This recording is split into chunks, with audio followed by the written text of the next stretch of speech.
Growing up, I always thought I had a sixth sense. I could always tell exactly what a person would do before they would do it. It was usually the worst possible outcome, and as I got older, I always just chalked it up to me being paranoid and expecting the worst out of everyone. For example, when I was in 10th grade, my birthday was coming up, and I just knew in the bottom of my heart that my best friend would skip out on my birthday to hang out with her boyfriend. And sure enough, that's exactly what happened. But that had to be a coincidence. There's no way I could have known that events would unfold exactly like that. But what if I did? I think I can see people's sins. It just escalated more than a feeling in my gut, telling me what someone would do. I've started to visualize complete pictures of scenarios that are just appearing in my head. It's not like I go blind when I'm walking down the street and see all of this take place in my head. It's almost like two simultaneous pictures at the same time. I can still see my surroundings through my eyes, like nothing changed at all, but I can also see a whole movie playing out in my head. It's like a dual-screen computer, where I can watch both screens at the same time, without missing any details. The first time the visualization started was just yesterday morning. I was walking down the streets of New York City after I'd made my morning commute and just got off the bus at Port Authority. I was walking near Times Square and by Broadway when the vision kind of hit me all at once. There was a homeless man on the street that I pass every day. He has a small dog that is with him, and he's always on the same street corner. I give him a sandwich sometimes on my way home, but I definitely knew who it was occupying my vision.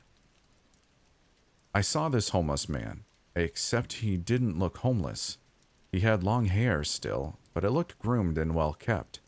He also didn't have a beard and was wearing pretty tight-fitting clothes, which is in stark contrast to the baggy clothes and coats that he usually wears out on the streets. I also saw this man inside of a home. He was standing in the middle of a kitchen somewhere, screaming at the top of his lungs. I couldn't see who he was yelling at, but his face kept turning a darker shade of purple with each passing second. He turned and knocked a glass off the counter and smashed onto the floor, and immediately walked over the glass, crunching it between his shoe and the floor. He moved closer to whoever he was screaming at, while being seemingly oblivious to the very broken glass littering the floor. All of a sudden, he whips his arm and slaps whoever he was yelling at. He must have smacked them hard too, because immediately I could see his eyes following something as it fell down to the floor. I saw him leaving, out of breath for a minute longer, before he turned to walk away. As he's walking away, his rage clearly satisfied, he slips on a piece of glass and falls to his knees, on top of the glass shards. He quickly stands back up, not to be embarrassed in front of whoever he just humiliated, and I could see blood dripping down from his left knee, and that's where it ended. After seeing all of this, I had to stop walking. I thought I just had an overactive imagination, spinning some sort of fantasy about someone that I see on the street every day. But I remember reading somewhere that it's possible for the brain to fantasize or dream about somewhere it's never been or someone it's never seen, and I have definitely never been to that kitchen before. I may have imagined the man I saw, but it was too weird of a coincidence. I regained my composure next to a couple of garbage cans on the street and kept walking on my commute, until it happened again. This time I knew it was not my imagination, because I'd never seen this person before in my life. She walked past me so quickly and so closely that my shirt ruffled slightly by the wind she created. I caught just a glimpse of the side of her face, and immediately I was plunged back into the throes of a vision I never asked for. I saw her standing in front of a bar cart. She had tears streaming down her face and mascara marks extending all down her cheeks. She held a whiskey glass in one hand and slowly scooped ice into the glass, poured some brown alcohol, and quietly stirred it all around. She put the stirrer down and pulled out a small vial from inside of her bra. She looked over her shoulder both ways, just to make sure no one was watching, and poured a small amount of liquid from the vial into the drink. She quickly stirred the drink again, put it down, and used the back of her hands to wipe off the tears and mascara from her cheeks. She plastered a fake smile on her face, grabbed the cup, and walked through a hallway to a room with a large TV. She handed the glass to someone, and like the last vision, I could see her eyes following something or someone fall to the floor. But just like before, I couldn't see who or what it was. I pulled out my phone and immediately called in sick and turned around and took the bus back home, where I've been all day since. I don't know what's happening to me, but I don't know if I can brave the New York City streets again on Monday, without being at least a little prepared for whatever is happening. I think I can see the sins of people I pass by, and I think they may be committing crimes. I decided to brave it and actually go to work today. My boss was going to figure that something was up if I just called out on both days bordering the weekend. He probably would just think I went too hard on the weekend and would let me go. I just got this job and can't afford to lose it. I figured that if I had to go into work today, I was going to make it more bearable for myself. Something was going on, and I knew that I could see bad things that people had done. From what I can tell, all of this happened in the past. I didn't do a great job of explaining it before, but everyone in my visions were younger than I currently saw them. This, so far, has nothing to do with anything that will happen in the future. It just enables me to see into someone's past, but not just any part of their past. This is the deepest, darkest part of their personal history. I decided to practice before braving the streets of Manhattan again. The town that I'm from is relatively small, so I chose a little coffee shop that I knew wouldn't be too crowded on a Sunday, and sat myself down for the long haul. I was going to figure out what this was, and how I can control it. I ordered myself a hot chocolate, pulled out my laptop as a ruse, and just sat there, staring at people behind my sunglasses. I don't know what triggered the visions before, so I wasn't sure how to bring them on. I figured that concentration was probably the easiest way to control something, since that's how it's done in the movies. I was wrong. I sat there for over an hour, hiding behind my laptop screen, giving myself a headache by staring at strangers through tinted lenses. I sat back, instantly aware that I was also hunched over in extreme concentration. My nose was a mere inch or so away from my laptop screen.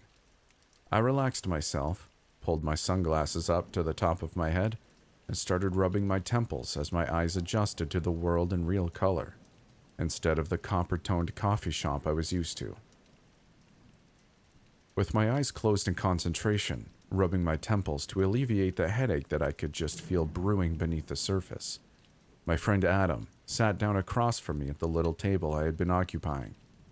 He must have slipped in the shop while I had my eyes closed. "Hey you," he said, dropping a backpack on the ground and dragging the metal chair across the floor as he pulled his seat into the table. "Hey," I replied back. I definitely did not want to make small talk. I was on a mission here, and it had to get done before work tomorrow. "Notice that you're wearing sunglasses inside. That seems a little off for you." "Yeah, I'm working on a project. It's hard to explain." "Okay, well, hope you don't mind I sit here and write a paper with you?" "Nah, that's..." I cut off in the middle of my sentence. It happened. I can see Adam sitting across from me, a look of worry slowly crossing his face, as he realizes that something is not right. I couldn't even finish my sentence to him before I zoned out, but as I see Adam looking at me, I also see him in my vision. I see Adam in his basement, where my friends and I had just hung out a couple nights before. Except last time I was there had been a bunch of party lights, and the place wasn't in a state of disrepair. Now I'm looking at Adam sprawled out on the couch, half clothed, with bottles, food cans, and pizza boxes littered across the floor. He's sleeping, or at least that's what it looks like. He starts to stir in his sleep, and I see him blindly reach out to the coffee table and ruffle around for something that he can't quite find. He keeps slamming his hand down on the table and knocking bottles of water off of the edge, looking for something. And then he finds it. I see his eyes open, and a smile spread across his face as his fingers finally clutch what he was looking for. A syringe. He takes the syringe, which was apparently already loaded in anticipation for this moment, and shoves it into his arm. His eyes roll back in a state of ecstasy.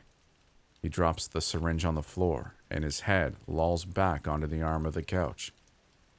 I was speechless. Adam, the real Adam sitting in front of me, had never even took a hit from a jewel that our friend Monica carried around. He always said that stuff will kill your lungs. I guess he's less worried about other parts of his body, though. Show me your arm, I demanded. Whoa, wait, what just happened to you? Why do you want to see my arm all of a sudden? Are you good? Show me your arm. His eyes darted left to right, looking for anything that could save him, but nothing could. He looked at me square in the eye and rolled up the sleeve of his left hand. There they were. Dozens of needle marks dotting his veins like a road map of usage. The minute I saw those needle marks, I ran. I knew it wasn't just fantasy. It was real. And it was harmful. I shut my laptop, grabbed my bag, and ran out of the coffee shop without even taking time to put everything away properly. I didn't stop to breathe until I was in my car, and I realized that not only was I breathing, but I was fully hyperventilating. The trigger must be proximity. I didn't see anything when I was staring at people across the shop, but when Adam sat down next to me, it triggered a vision. And the same thing happened in the city too, when the woman ran into my arm, and when I got too close to the homeless man on my commute. Without thinking, I put the car in drive and drove to the place that I felt safest in the world. My parents' house. I don't remember any of the drive there. My mind was just occupied elsewhere, and I don't know how or even if I'm going to explain this to my parents. I just need to be around my family and in my childhood home. Whenever I'm there, I just get a feeling of calm, and that's the only thing I really needed right now. I don't know what Adam is going to tell everyone. There's no way I could have known he was a user before that vision. He has no idea how I found out. Everyone is going to know now. I knocked on the front door, and when my mom answered, I just collapsed in sobs in her chest. I had been holding my fear and anxiety inside so long, there was just nowhere else for it to go but out. We moved to the couch, and after a minute, she went to the kitchen to heat up some water for tea. She still didn't know what was going on, but I guess moms are just good like that. While she was gone, my dad walked in the room, saw my puffy eyes, and decided to sit down on the couch with me, just to see if there was anything that he could help with. The minute that my dad sat on the couch, it started again. I began to yell to get away from me, but I couldn't get the whole sentence out. I plunged into another vision, this one about my own father. I raced out of the house, hoping that the proximity increase would stop whatever was about to happen. But I was wrong. I ended up just experiencing it alone in my car. This was something I wasn't prepared for or even thought about. I thought I was safe with my own family. I know their past, and there wouldn't be anything that could really surprise me about them. But I was wrong. I saw my dad in the vision, and judging from the hair and outfit, it was some time before I was born, probably back in the late 80s. From the looks of things, my dad was out on a date. Like before, I couldn't see the other person in the vision of the past, but I could make out that there was someone else. There was a rock ballad playing on the radio, and the lights in the car were out. It just had a romantic feel to it. I see my dad moving closer and closer to whoever he was with, and start to lean in. This is where I almost wanted to close my eyes. I didn't want to see my dad kissing someone, but I didn't. I knew from past experiences that these weren't just visions of the past. Something had happened here that I was meant to see. I had no other choice but to continue watching, and I see my dad reach into the compartment in the car between the two front seats. He pulls out a large knife, gleaming in the reflection of the city lights in the background. He pulls the knife up to eye level and drags it in one swift motion from left to right. The vision at this point gets tinted a red color, and I see the knife in my father's arm being pulled back and shoved forward time after time. My father just killed someone. He just stabbed someone to death, and I watched. I thought that was the worst part of things. It couldn't get worse than that. But the vision continued. In the past, the vision always ends as soon as I see the bad thing happen. But this kept going. It skips ahead in time a little bit, and I see my dad walking around to the back of the trunk. He struggles a bit as if he lifts something out of the trunk and walks it over to some spot in the woods. He stops to catch his breath for a moment, and I'm able to see where we are. Although I have no idea where in the woods we are, I know it's somewhere important to him. There are other bodies in various states of decay throughout this wooded area. I think my father is a serial killer. I've been in a state of numbness for 24 hours now, and I don't know how to stop it. I went to work today and saw other visions throughout the day, but I can't tell you what they were. I have no recollection of anything else happening since that vision about my father. I'm completely numb. My father is a serial killer. It's been a few days, and I think I've grappled with the reality of my situation as much as humanly possible. I really and truly appreciate all the comments and recommendations that everyone has commented, but I'm at a loss here. I decided to follow the advice I was given and reach out to Adam. I figured he probably didn't want to see me face to face yet, so I called him. It rang for a long time until finally, "Hello? Hey man, it's me. Listen, I'm sorry about the other day." "Yeah, well, what the hell was that? How did you even know about that? I haven't told anyone." I took a deep breath, and then I let it all out. When I say all, I really mean all. I told him about the homeless man and the businesswoman in the city. I told him how I tried to control it, but it overtook me in the cafe. And I told him about my dad.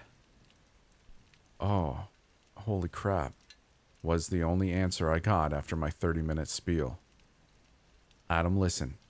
No one else knows about this, and I know you're the only one that will believe me. I need help." Adam was knocking on my door about 10 minutes later with a 6-pack of beer and a couple of joints in a baggie. We were going to game plan, and we were going to need to have open minds. One great thing about Adam is that he's very into conspiracy theories. He binge watches all of those Netflix documentaries and immediately sat on my couch, cracked open a beer, and pulled out his laptop. "I've been working on a few theories since the day in the cafe," he said. I looked at his computer, and it almost looks like the ramblings of a mad person. There's multiple headings of what condition I might have, followed by dozens of bullet points. Before he closed out, I caught a glimpse of some of the headings, which included superhero, mind reader, and can see through clothes. As far-fetched as some of those ideas are, I don't entirely blame him. How else could I have known those things? And I honestly don't even know what's happening to me in the first place. So I could be a mind reader for all I know. After smoking a couple of joints and theorizing as to how my power works, we decided that I should confront my father before going to the police. I wouldn't even know what to tell the police in the first place. That I saw a vision of my father in the past dumping a body in a forest, but I'm not sure which forest? They'd laugh me out of the building if they didn't wrap me in a white coat first. We wrote down a general idea of what I should say on a piece of loose leaf paper, and I stuffed it into my pocket. As much as I wanted Adam to come with me, I realized that this had to be something to be done alone. But I thought it was best to have my mother sit in. She has a right to know who she's married to, and I love her too much to let her continue to be in the dark. I drove to my parents' house with a knot in my stomach the whole way. My palms were sweaty, and the bottom of my hair was damp with the perspiration from my neck. I love my parents, but I did have a small knife tucked into my sneaker with me. After that vision, I couldn't be too careful just in case the worst case were to happen. I pulled into the driveway and shut the car door with shaking hands. I took a swig out of a mini bottle stashed in my car and walked up to the front door. My mom opened the door, and I asked if we could all sit in the living room to talk. I knew that everyone was home based off of the cars in the driveway, and without speaking anymore, I made my way into the living room. I didn't trust my voice to actually work with all the stress I was under. As soon as my parents sat down on the couch with a very concerned look on their faces, I pulled a piece of paper out of my pocket. It was damp with sweat, and some of the pen marks had started to blur, but I got the general gist of things. I've been practicing in my head the entire drive over anyway. I know this is going to sound ridiculous, but I think I have a gift. I know that sounds stupid, but I think I can see bad things that people did in the past. I don't want you to think I'm crazy, but every time I get in close proximity of someone, I get visions of their past and the bad things that they did. And I know that you both probably think I'm crazy after my visit the other day, but I have to be honest. I saw some things about the two of you that really scared me. I was rambling, and I knew it. But I had to get it all out, and I didn't want to be interrupted. At this point, though, I took to a deep breath, and I realized that I hadn't breathed the entire time I had been speaking. I had been speaking so fast and without breath that I had to gasp for air a little bit before continuing. While catching my breath for a few seconds, I noticed my parents exchange a sideways glance out of their peripheral visions. I decided now was as good a time as any to continue.